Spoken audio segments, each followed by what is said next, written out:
welcome back. Thank you so much for joining me. I am walking around today. It's been nice outside. I'm like in normal clothes, no jacket. It's gonna rain, I think. It's been raining. It's all kind of wet. I walked over to the park to do a shadow raid, but we were gonna go fishing today, but let me show you. I'm gonna turn the camera around and show you what it looks like. That over there is the area that we were gonna go fishing in. Right, it was like right that way, like 30 miles. But there's our mountains. We still got snow up there. I want to go up there and see like what it looks like up closer.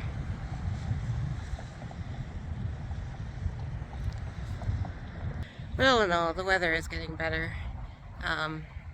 It's a little cool, but not bad. So I'm not sure what I'm gonna do this week for Friday's video. I'm just gonna play it by ear. I'm thinking of something. I was gonna film at the pond. Oh look, it's a worm. Let me save him. Hello, little guy. Let's get you to the grass. There we go. Now he can get in the mud. Alright, I just wanted to say hello and see what I was gonna think about doing. And show you kind of the rain here. It's been really rainy and it's really nice because everything's turning green.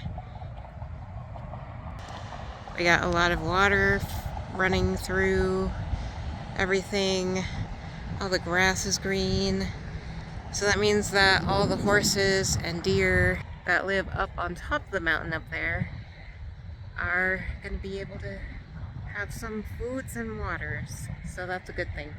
But anyway, when I figure out what we're doing this week, I will see you again, possibly with a wardrobe change. We might go to Walmart today. My husband's off. And for Memorial Day, we're gonna go fishing again, I think, at the same place. I'll put some pictures. I took some pictures yesterday before my phone died. Yeah, I was on like no battery and it died while I was up there. But I managed to snap a few photos. It was really pretty, really interesting. There were a lot of cliff swallows. I'll have to insert a picture of what they look like. But they build these really neat nests on the side of the rocks, and they look really awesome. Anyway, I will see you when I figure out what I'm doing for Friday. Bye. I hope you enjoyed those photos of our fishing trip. I think I mentioned in my video that we didn't end up going back there because, because it was raining that day. And it pretty much rained for the entire afternoon and the next day. Which is fine. We totally need the rain, so I am not sad about it. I don't know, today's video, not only is it late getting uploaded, but it is kind of low-key. I didn't really, other than just going to the store, I haven't really done anything. We put some graduation gifts together for the girls who are ladies, I should say, who are graduating because they move up into the Relief Society in our church. So I did that yesterday. I had activities on Wednesday. What else have I been doing? A lot of things. I discovered that this sheet that I have been using as like a duvet cover, this white stripy one right here, if you can see the tag right there, it says fete or fete, fret, I don't know. But I looked this up. Now, as I've said before, I picked this up at Disney like 10 years ago. as an employee, we get access to purchase things that come from like the resorts and stuff. So this is where this sheet had come from. And it's a king size top sheet, basically, flat sheet, whatever you want to call it.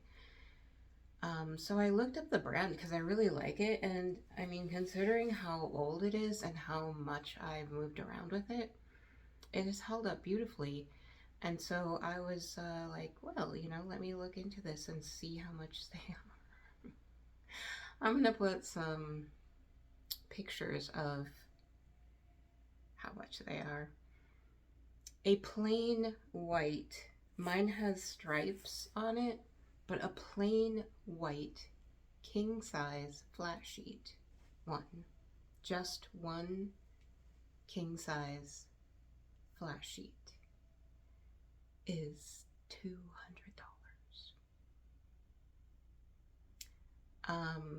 The sheet set, I found one with squares. I didn't look for one with stripes, but I found one that had little squares, was $1,700.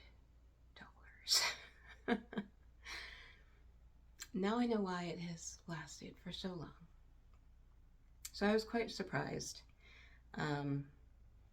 They sell a sheet set on Amazon for I think $1,250 from this brand. So I was impressed. I got a really good bargain. Even with the condition issues that it had. It did have the blue spots on it when I bought it, and that's probably why it ended up in the employee store. It probably got washed with a pen, or kids, because it's a Disney resort. It was probably at the Grand Floridian or one of those higher end resorts, and it probably got colored on, or kids were coloring while they were on the bed, and it was a casualty of them coloring. Frodo decided to join me. Hey, Bibbikins, what you doing? So anyway, I just thought that was very interesting because I never looked up the origins of this particular sheet before. What you doing, sweetie? Headbutting me. Are you headbutting me?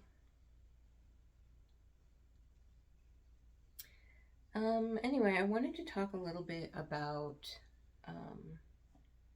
my recent videos. I've been kind of, doing deep cleans of my house and working on not hoarding stuff anymore. And it can become a challenge, really. It can be, something that I have to continually work on. And I was actually watching a hoarder's heart, I don't know, a couple days ago, and she had a reaction to Frodo loves playing with the strings on my jacket, or my shirt. It's like a shirt, not really a jacket.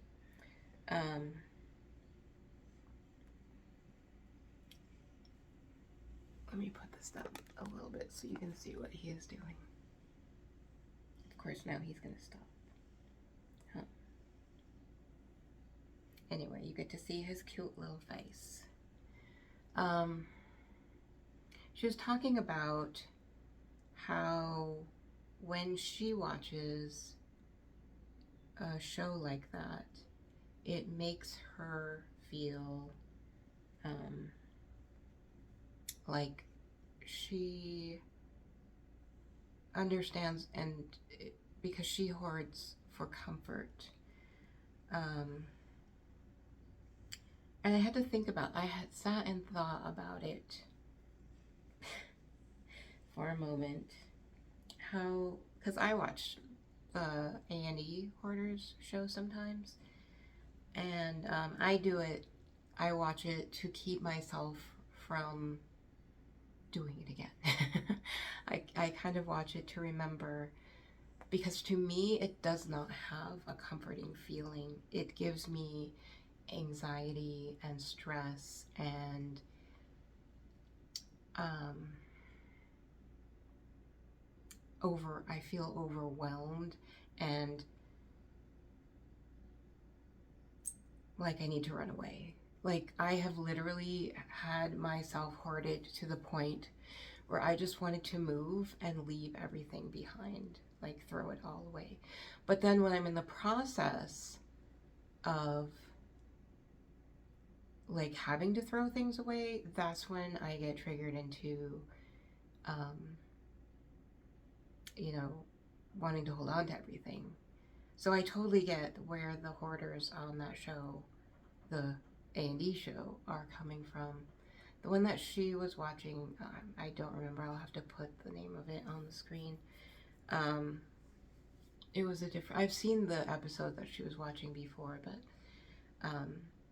she said that it gives her a sense of safety and comfort, and it definitely doesn't do that for me. Um, Even my office right now is ridiculous. It's a mess, and it just gives me anxiety all day long. And the reason I had to sit and think about, like, why do I do this to myself? Why do I hoard things? Where did this behavior come from? And in doing a lot of work on my mental health and being honest with myself and taking responsibility for my actions and my behaviors and the way that I am, I have realized that my hoarding comes from when, starting when I was about 5, like almost 6, I moved with my grandparents from Michigan to Arizona. And I of course didn't take much with me because I wasn't planning on, well, I wasn't planning on anything because I was 5, almost 6. I think I was just about 6. But the plan was not for me to stay with them forever. I was going to go back to Michigan and be with my parent, who was my primary caregiver. Um, and so all of my things were still in Michigan. And there were a lot of things there that I really loved. Like, my aunt had brought us Paddington bears from England, and I had like a giant, my grandma had made me a giant Raggedy Ann doll, and I had a lot of things that I really liked there. I was 5. And so that was like my life, all of my things were my life. And so moved, when I went back to Michigan, my grandfather took me back to Michigan, and then my primary caregiver decided that we were going to move to Arizona with my grandparents. And of course, as a child, I didn't truly understand how moving worked. It was the first time that I had remembered ever moving, because the house that we lived in, I felt like I had always lived there my whole life, but I hadn't. I actually lived at my grandparents' house before we had moved into that house. I just didn't, I was too young to remember moving there. So we ended up taking the bus, the Greyhound bus, from Michigan to Arizona, and we stopped briefly in Colorado to see my uncle. And I assumed that because I was told that everything would be there, that all of my things would be packed up and moved to Arizona, and they were not. I lost everything that I had. And as a 5 year old, you don't have much in the world but your toys. So I lost all of the dolls that I loved. I lost, with the exception of one that I took with me on the bus. I lost all of my furniture, all of my things, all of my possessions. And looking back, I realized that was the first step into me becoming a hoarder.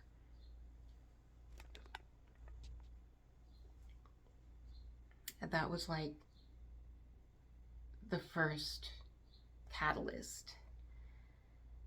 Then the second was the fact that we only lived on our own, my parent and my sibling and I, and their significant other who I despised.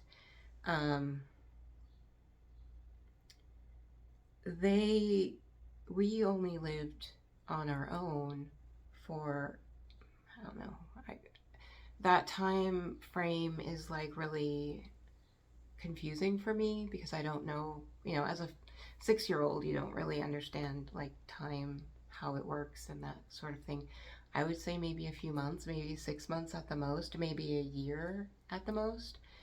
And then we ended up moving in with my grandparents. Now, in my grandparents' home, it was my grandma, my grandpa, and my aunt.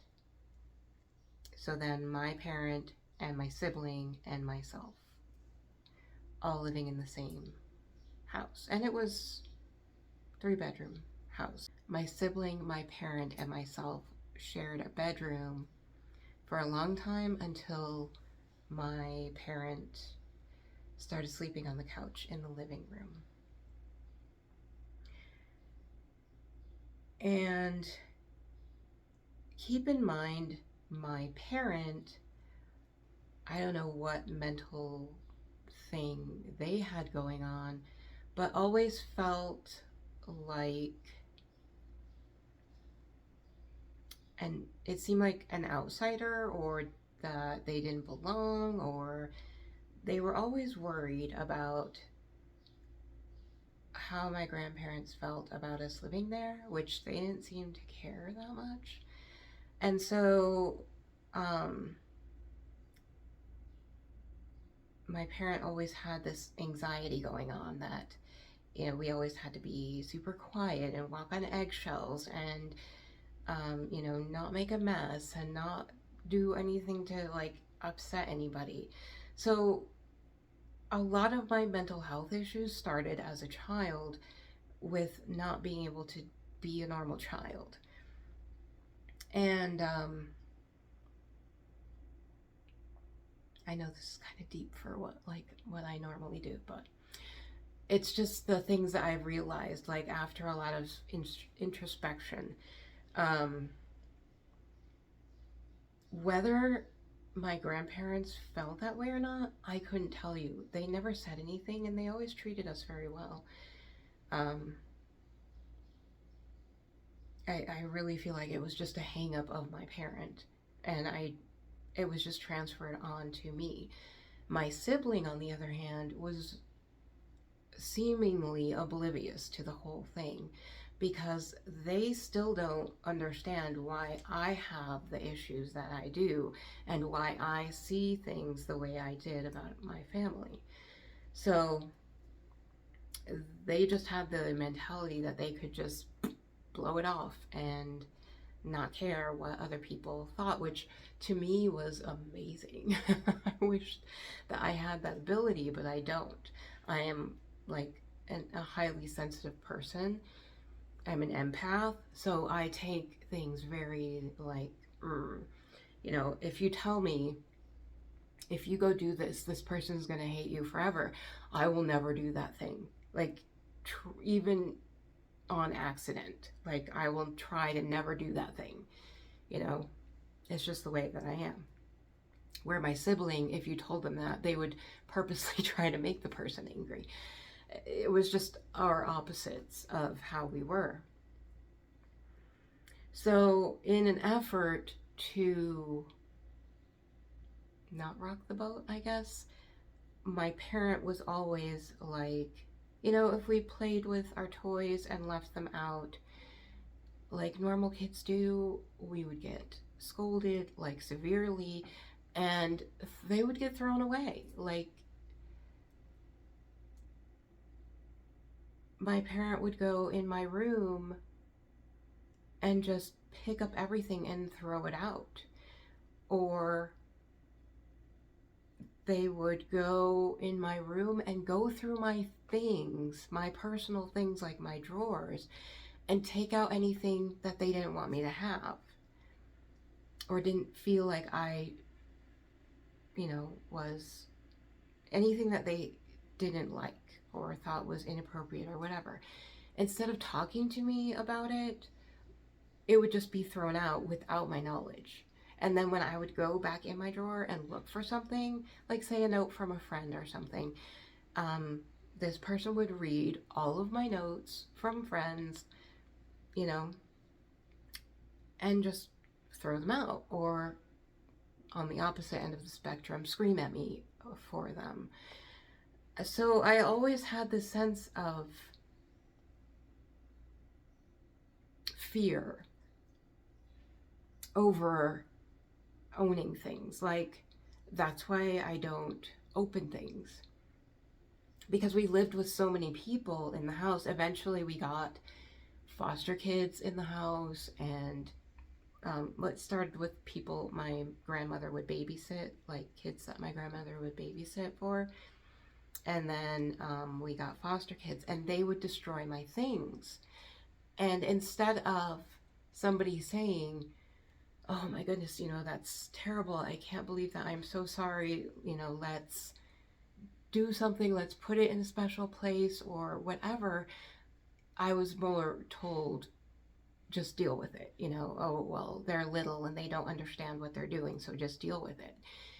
I was never validated. So I never felt like my feelings were actually valid. I never felt like I had the, what's the word that I'm looking for? Like my upset, my being upset that those things happened, like my things were destroyed. It never got like validated. I never got that recognition, I guess, that my things had value to me and I didn't want them to be destroyed by other kids. And instead of telling the other kids to not do that, or having off limits areas, they were just allowed to do whatever they wanted and play with whatever they wanted. And I was basically told that I was selfish for not wanting to share my toys. But I did share a lot of my toys, but I had very special, I like to keep, as you can tell, I have a lot of like collectibles. And if I have a collectible, like I used to love to keep my Barbies that we got. My grandma would go and pick up like used Barbies at the flea market, or they were called swap meets in Arizona, or at yard sales or whatever. And those were mostly what we played with and what the other kids were allowed to play with, because they were already pretty well loved. But I would get new Barbies like for my birthday or for Christmas, and I like to keep them sealed in the box, and I would put them on a shelf. And if they say took them down and opened them, there were no repercussions for them, and I was told just to deal with it. And that isn't the right thing to do to a child. Dismissing my feelings and letting other kids do whatever they want. If it was I understand if it could be an accident, but just dismissing me as, it's okay because they didn't mean it. Well, it matters to me, you know? And so I never felt like any of my opinions, feelings, or anything ever mattered. So fast forward to, my teenage years. Well, we still had foster kids and we still lived in the same space with a bunch of people. Only now my aunt had adopted two children, two babies, and so they were allowed to do, again, whatever they wanted to my things. So it got to a point where I just packed up everything that I had and kept it in boxes. And pretty much that would be the rest of my life. You saw it in my laundry room. Like, I have kept my stuff packed up, gosh, since I was probably like 12 or 13 years old.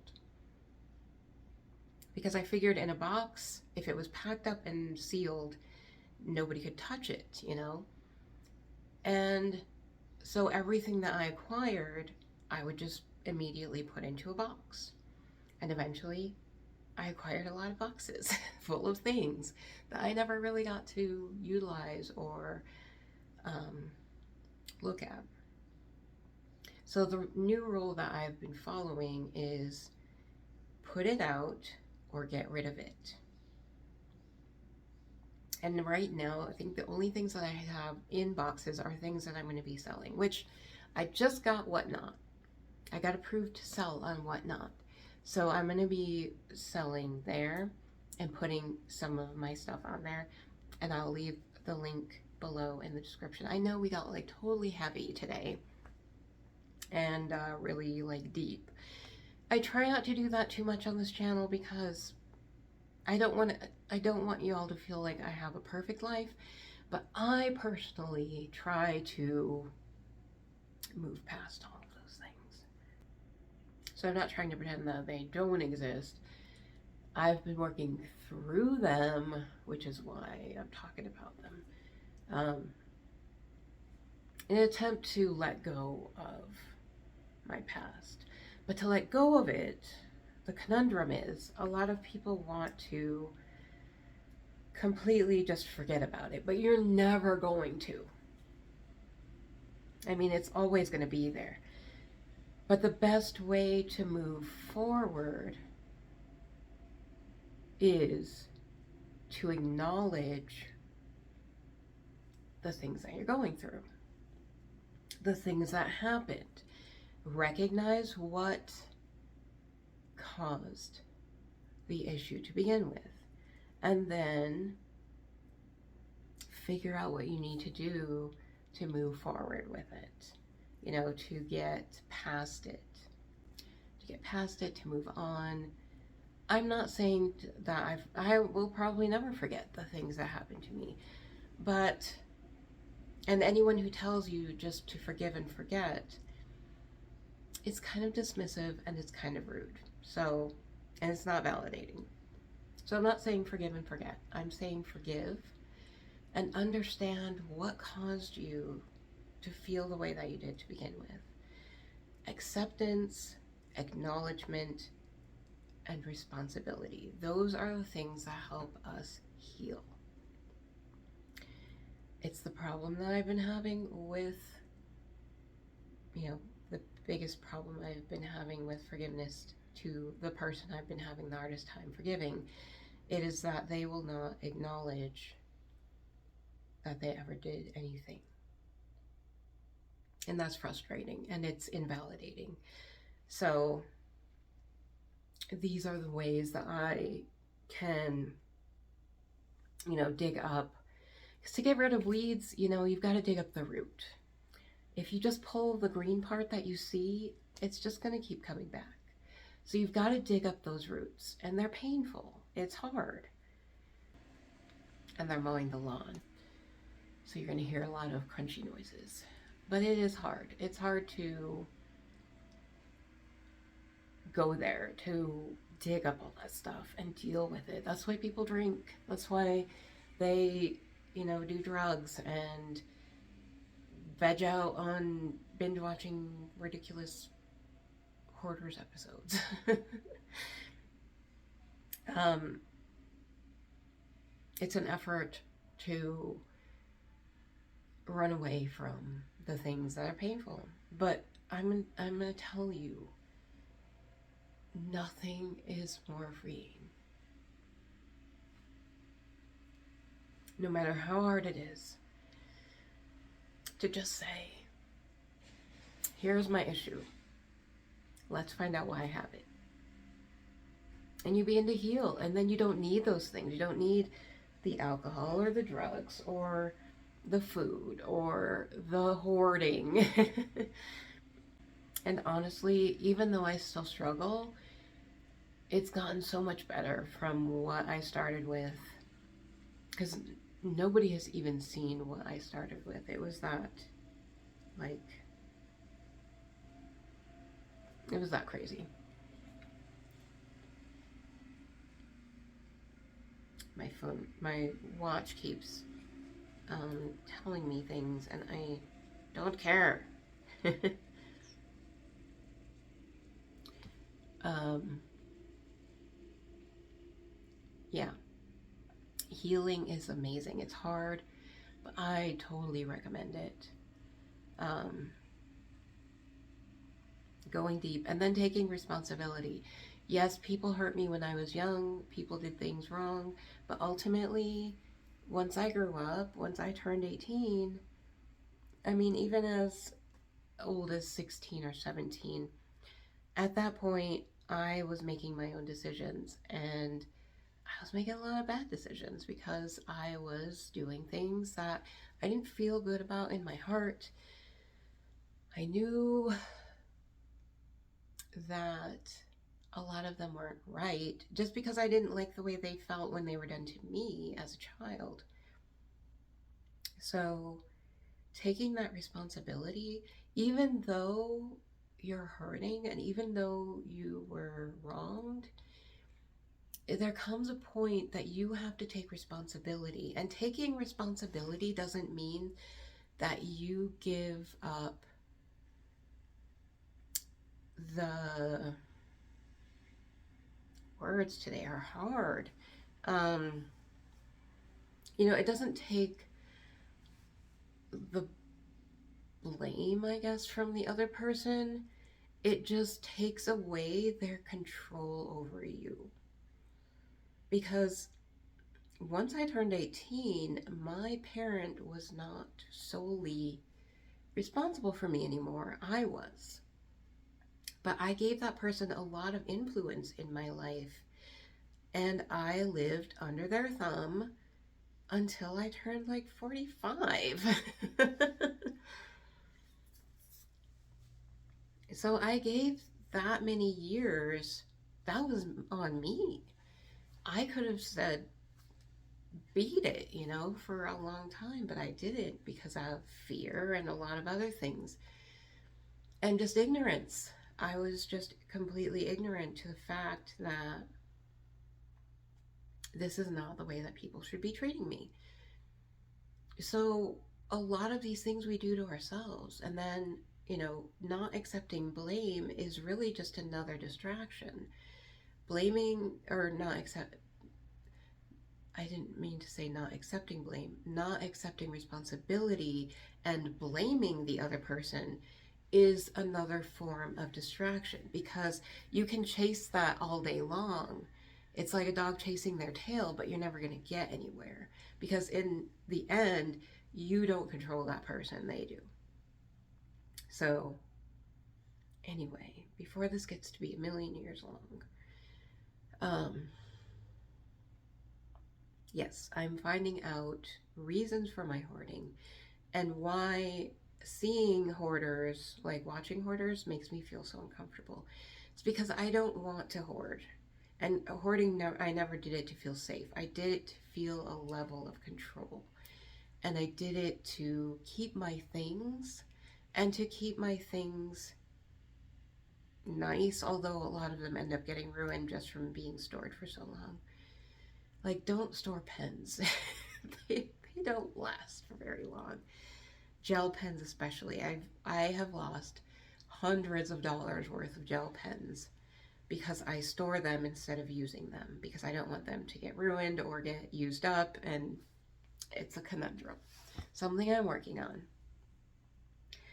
So anyway, I'm gonna end this and get it published. So yeah, it's like it's already Friday and it's already like I don't know 1 o'clock. What time is it? 1:18. So it's gonna be really late. But couldn't think of what to do, and this just came to me, and then I had to take my car in to get the window replaced this morning. I've had a busy week, so allow yourself some grace to have busy weeks, to get behind, to not do the things that you probably should, and just to post your video late. Anyway, I hope this helped any of you who are dealing with hoarding maybe recognize what is causing you to hoard. Yeah, I don't like the mess. I'm actually so OCD, I think I've talked about this before, that if things start getting messy, I will usually just let it go because I give up because I can't keep up with it. And if there's other people involved and it's not just me, it really gets out of control, and then I really give up.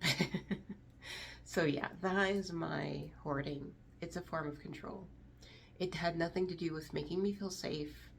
Actually, my hoarding does not make me feel safe at all. It makes me feel anxious, but I also feel in control. So a hoarder's heart, she felt safe with her hoard and hoarded things that made her feel safe. My hoard is to control my situation, and it does not make me feel safe. It makes me feel anxious. So let me know in the comments, what does your hoarding make you feel? Does it make you feel safe? Does it make you feel comforted? Does it make you feel anxious? Does it make you feel like you're in control of your life? Let me know, because I'm always curious to know how it affects other people. And I'm not saying that she is wrong. She is absolutely right for her. It was just awesome for me to be able to listen to her and say, I don't feel that. I feel this, and I thought I would share it. So, and I will try to link her video in the description also, so you can watch it and see the two different points of view. So anyway, I will let y'all go, and I will see you Monday, and I hope you have a lovely Memorial Day weekend. I don't know what I'm doing, but I'm actually off on Monday, so yay. But yeah, take care of yourselves. Have an amazing and safe holiday weekend, and I will see you all later. Bye.